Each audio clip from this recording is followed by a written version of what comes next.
Graça e paz, irmãos. Bom, quero apresentar a vocês um material que foi disponibilizado pelo Ministério Portas Abertas, para nós aprendermos o quão é importante o valor da missão, seja nacional ou seja transcultural. Eu vou apresentar alguns dados das 10 igrejas nas localidades mais perseguidas do nosso globo, do nosso país, do nosso mundo, para que tenhamos ciência de quanto que os cristãos nessa terra têm sofrido. Bom, vamos apresentar o material. Dê uma olhada. Sabemos que mais de 2 bilhões de pessoas no mundo são consideradas cristãs.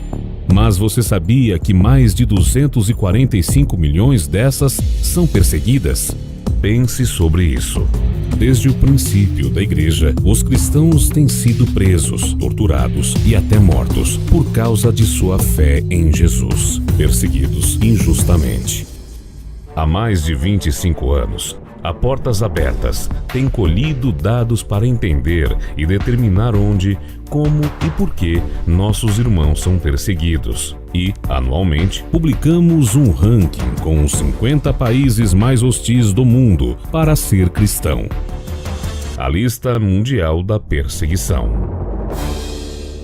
A força da ditadura e a falta de liberdade religiosa mantém a Coreia do Norte no topo do ranking desde 2002. Após diversos ataques a igrejas e várias fatalidades, a Rússia entra na lista, depois de anos em observação. E com o contínuo aumento da perseguição aos cristãos nas zonas mais remotas da Índia, o país entra no top 10 da lista. Sejam perseguidos por extremistas nacionalistas, a própria família, a comunidade ou o governo, cada um dos cristãos dos países que formam a lista precisam de apoio para continuar falando e vivendo sua fé. Você pode apoiá-los. Acesse o nosso site e saiba como.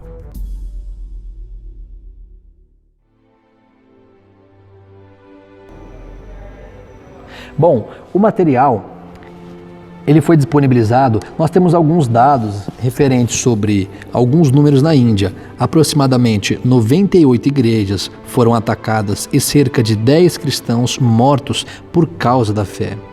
No Irã, 67 cristãos detidos ou condenados sem julgamento, 20 ataques a igrejas ou espaços cristãos.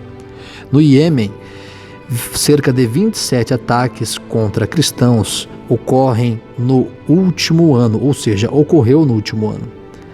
Eritreia, cerca de 370 cristãos detidos ou condenados sem julgamento. Os cristãos presos na Eritreia são mantidos em condições desumanas, muitos confinados em contêineres expostos a temperaturas escaldantes.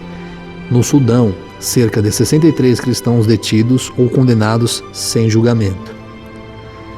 No Paquistão, 28 cristãos mortos, 56 cristãos detidos ou condenados sem julgamento. Na Líbia, pelo menos 10 cristãos foram mortos por causa da fé. Pelo menos 50 cristãos foram mortos na Somália. No Afeganistão, cerca de 10 cristãos foram mortos por causa da fé. Na Coreia do Norte, estima-se um número entre 50 mil a 70 mil cristãos norte-coreanos presos em campos de trabalho forçado. Então nós vemos alguns dados referente ao que tem acontecido no nosso mundo. Nós estamos muito desligados do que tem acontecido. Então, Portas Abertas nos divulgou esse material com o interesse da propagação do Evangelho, de mostrar o quanto os missionários têm sofrido no campo missionário. Eu conto com você. Fazemos parte da primeira igreja presbiteriana do Brasil, em Itapevi, e eu conto com as suas orações. Deus abençoe.